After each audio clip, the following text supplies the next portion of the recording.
What's going on, it's the RapNerd, and if you've seen my latest video, it was the review of Jeepers Creepers Reborn, and if you did see it, you can see that I went off on it, and I said in the video, you know, I'm going off because of how good the first one is, so I figured, you know what, while Jeepers Creepers is the thing to talk about, I want to talk about the first movie, the OG Jeepers Creepers. I think it was 01 if I'm not mistaken.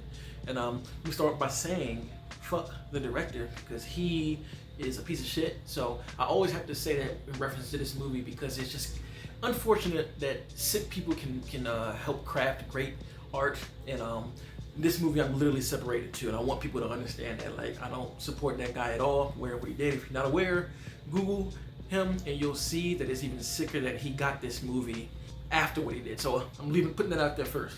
Jeepers Creepers, man, this is one of my favorite horror movies of all time. It's in my top 10. I remember the first time I saw it. It was on the Sci-Fi channel, randomly surfing the channels. This is back in the day when you had to watch like the TV guide and you see it like kind of scroll. It was back then, you know what I'm saying? So I just randomly stumbled across it and I've loved it ever since. It's also one of those movies that's like a best kept secret that you pull out for a friend or a family member who wants to watch a horror movie. They've never seen this film, because I think this is, if you go into this film knowing nothing, it is a huge surprise. And oftentimes, having seen it so much, I'll watch it from that mind state, because the way that it builds tension in such small areas and keeps building, the whole movie is like this.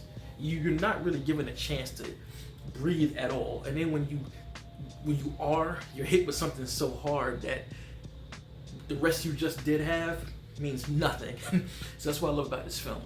Just the idea of the concept of Jeepers Creepers, I think is fucking fantastic.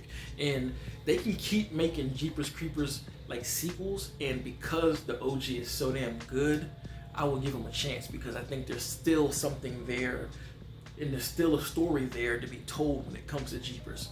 So I'm gonna kind of get into the movie, just expressing what I love about it. And first, the way it starts, the credits are there, Jeepers Creepers fades in and out, and it doesn't tell you much of anything, and that's what's so special. Because when I first saw it, I didn't know shit about the movie. I was just kind of watching it like, oh, okay, it's a horror movie on Sci-Fi, count me in. And it opens to this wide shot of this backcountry road, and you see, an old school car driving this, it's coming our direction. And I just think that was a nice, cool choice to take. And you're introduced to a brother and sister who are both in college, Trish, Derry, right?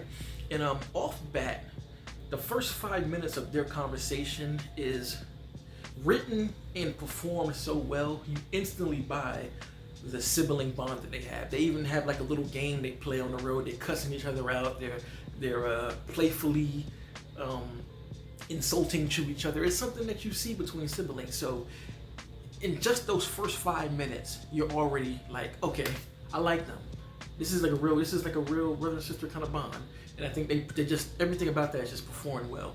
And then within that 5 minutes, it branches off at a 10, you're introduced to the creeper in this pretty dirty, dingy truck that just pulls up on them. And again, you're not told anything here. They're introducing a real world danger to the situation, and just watching, being antagonized on the road like that, it's already increasing your heart rate and your fear in the audience just by that alone. And they run them off the road, and you're already like, oh, okay, a moment to breathe. They stop, and then the tension goes up even more, right? Because they drive by, they see the truck, they see this, I guess to them, this person throwing what look to be like bodies down the shaft. And that already in itself is scary as fuck for you to just drive by. Like, imagine just driving and you see some shit like that, right? Then, to make it even worse, the person throwing the bodies down the shaft sees you, and you just see him follow him. And it just kicks the fear up a whole notch, and you're just like, holy shit, here we go. And you see him get in his car, run him down, and this time the creeper just passes him by, and that's when they're like, okay. And this is the one decision that can be knocked, is Derry trying to be Captain Save-A-Hole. He should not have gone back. You just shouldn't. But the good thing about it is his sister says that. She's like, come on, like this isn't smart at all. Like, why do you want to do this, right? And so I give him points for that, you know, being 100% real about the situation, because a brother or sister would definitely be like, that's stupid as fuck. So they decide to go back to the shaft, and you're already kind of weary, like, okay, you just threw a dead body down there. So we know, we kind of have an idea, like, okay, dead bodies, blah, blah, blah, blah. So in an attempt to see what's going on, Derry falls in the hole, and then the way it's shot is slow motion, the spotlight on him as he's coming back, hits the ground. It just lets you breathe for a minute to prepare you for what's about to happen. You know what I'm saying? Like, that level of fear is, again, it's already stacked up as much as it can be. And this was within like the first 20 or 15 minutes. And it's just setting you up for just what's to come. So he's looking in this little cave type thing. He finds a dead body of a person waking up trying to talk, and then that's when you get the money shot of everything, when he looks up and you see the bodies just stitched everywhere. And this moment is when the gloves of 4 comes off. I'm just imagining somebody who's never seen this movie, doesn't know what it's about, going to the movie, and this happens. And I say gloves off because, I mean, once you see that, it's like, okay, we can take it anywhere. We just showed you a bunch of bodies stitched up to make the ceiling, the walls, and all this other stuff. So it's like, okay. And then another one I love. It's just like I said, this movie is just a continuation of stacking scares and tension on top of each other. I fucking love it, man. So after Derry sees that, we cut back to Trish, and she's waiting on Derry in the car, and she looks over and sees a truck that looks like Jeeper coming her way. So the music kicks up, the tension builds, and it's just building and building, you know, the horns blaring, she's scared, and then all of a sudden the truck passes and it's not Jeeper. So it's like a fake out, and you're just like, whew. But then, set you up yet again, the setups, man. She gets back in the car, right? And boom, jump scare. Derry slams on to the window, and it's probably one of the best jump scares ever. And I feel like it's earned. Is it a little cheap? It would be if everything prior didn't happen, but with the constant building of fear, I mean, how can I hate on that? So this happens, they're driving off, and Derry's just looking out the window, hadn't said a word, and you can just see what he saw written on his face. Like, Justin Long acted the shit out of this movie, man. Like, you totally buy every single bit of fear in the character, from just looks to the way he's talking, to his mannerisms. You see everything in his performance. So he killed this. So finally they go to this restaurant, and you know, they're trying to talk to the people there, like calling the police, like that there's this thing happening, and keep in mind, they don't even know what Jeepers is, right? They have no idea, like that this is not like a person. And I just love that they keep that so secret, you know. So they go in here trying to talk to him, like, hey, there's this guy who threw bodies down there, blah, blah, blah, blah. Then they get this call from this lady, you know, the town crazy, you know what I'm saying? What happens here is she kind of gives a dump of what's going on, you know what I'm saying? Like, she lets them know, like, every 23rd spring, for 23 days, it gets to eat. And that's when you're just like, what the fuck? And you literally see it written on Derry's face as he's listening to it. He's like, and I just love how it goes from that to somebody in the actual like gas station / restaurant, like, hey, is that your guy's car? Well, there was some dude out there going through your vehicle, taking out laundry, and he was sniffing it. And it's just all of these eerie things just make you go like, what's happening? You know what I'm saying? Like what is going on? And then that's when the whole town goes on alert, and they're like, okay, there's something happening. There's something going on. And then of course we get the infamous car scene when they're driving. I forgot the lady, she had mentioned Jeepers Creepers, Jeepers Creepers, where'd you get those eyes? You know, she mentions the song, and they're trying to drive to the police station, and that's when we get that fucking great shot with, you know, Derry and Trish right there in the car, and in the back of the car, the cops following them. You see the creeper on top, Kate just flapping, and still at this moment, you still don't know what's going on. You know what the lady tells her on the phone. She doesn't really say what it is. She's just like, it comes, and it's just like, well, what is this it thing? And again, them cops is done. One of the best shots is when he picks their head up and they're just staring there looking, and he pulls the tongue out. That's when that I'll always be like, ooh, you know what I'm saying? And you see the look on Derry and Trish's face, just like, and I just love the part when Derry's like, go, go, go, go, go, go, go, go, go, go, go, like sheer terror. That's what this movie is. It's the building of terror, you know what I'm saying? Then go to the lady's house, and the way they show her is mysterious, like she has something to do with it. Like, it's just incredible how they stack so much mystery and terror on here. And again, we still haven't seen the creeper. We've seen him in passing and seen his silhouette and all of that, but we haven't gotten a good look at the creeper. And that's the first look we get when, you know, the creeper carries the lady, and you see his face, and you're just like, whoa, okay, whoa.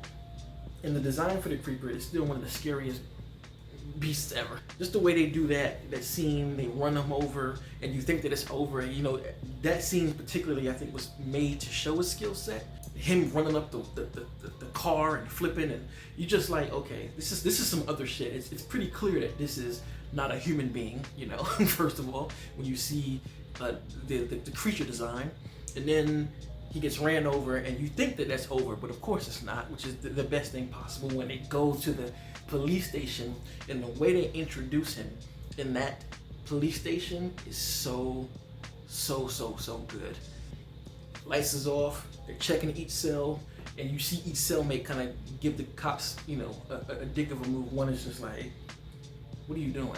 The other one flicks the bird at the guy, and then you go to the next cell, and these guys are against the wall, like, and it's just done so good. Because when you see something like that, you're like, oh, okay.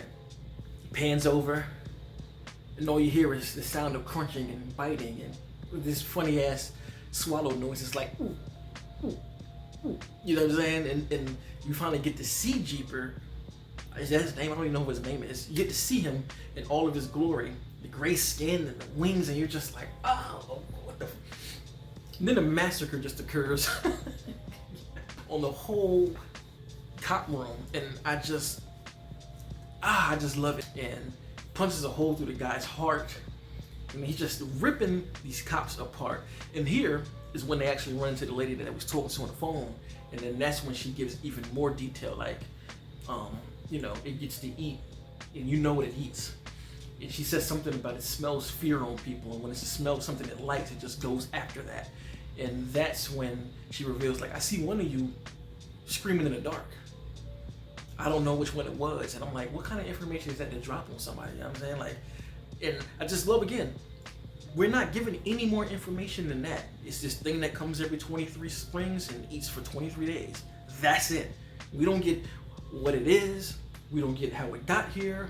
We don't get why does it look like that? How does it have powers? But we don't get any of that. It's kept so vague but straightforward, but it's just done so well, you don't really care. The only thing you're thinking about is the intimate danger that's like right there in your face. And that's why I said I will always check out a new sequel for Jeepers, because I think the story of all of that is there to be told. Somebody just has to write it to make sense of it, you know what I'm saying? I just don't think they've gotten anybody to do it. But it's possible. It's definitely possible. I have ideas myself about why this thing is here. But get a good writer in there and just explore the history of why Jeepers is the way it is. They kind of did it in the Reborn, but it's fucking terrible the way they went about it. So, of course, they're tearing through the crew, and it's clear that Jeepers is after either Trish or Derry, and we see them try and hide, and of course, they cannot evade. And there's this moment when he has both of them in his clutches, and he sniffs one, sniffs the other. He's looking, and it's, as the audience, you're sitting there guessing, like, okay, who's he gonna take? Who's he gonna take? Who's he gonna take? Who's he gonna take? Takes Derry. And that's just something out of a nightmare. You as a sibling have to see this creature fly off in the dark with your brother. It's fucking insane. And you know, once that happens, you know, that's pretty much it until we get to the last cutscene when we're back in Jeepers' lair, and it's just this slow wind into this like abandoned factory. And as you get closer to the beast, as you get closer to the room, you hear Jeepers Creepers in the back playing. It gets louder and louder as you get close. And then you turn this corner and you just see Derry expression on his face was burned into my head for a minute. Just like, he died terribly, mouth open, eyes missing, and it's just like, and it's oh my god, like one of the, I'm telling you, that one is terrifying to know that this whole movie happened and the villain won in the worst way possible. And then there's the last jump scare where he goes close up to the eyes, then Jeepers steps in there and he's just looking through Derry's eyes and his corpse. Cut to black. Are you fucking kidding me? Fantastic movie.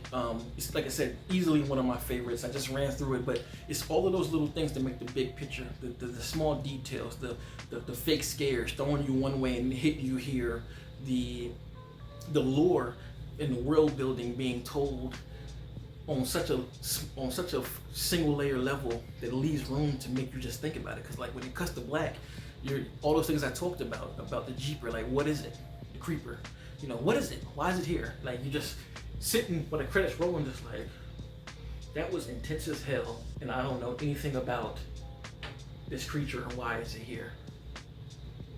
And I think it hits home for me because my grandmother's house looks just like this little road. It's the same way. There's an abandoned church right there, and not too far up, there's like this restaurant / gas station. And it just reminds me of summer every time I watch it, man. Even though it says it's spring, but here in the South, spring and summer, damn near the same. What elevates the movie most, again, it's like I said, the writing, the world building, the performances as well. Everybody in the film, you buy whoever they are. I pointed out Derry being fantastic. Trish is just as good. She sells the emotion just as well. The lady who's a sidekick, you believe her. You know, there's a certain level of understanding with her speech that she's run into, and then it poses the question: how did she know this? Has she ran into it before? And that's one thing that was dope is in the movie, Jeepers actually sniffs her, but he bounces. So it's just like, what's the relationship? One of my favorite movies, and that's why Reborns was such a big letdown, because the OG Jeepers Creepers is just one of the best horror films of not only the past few decades, but period in general.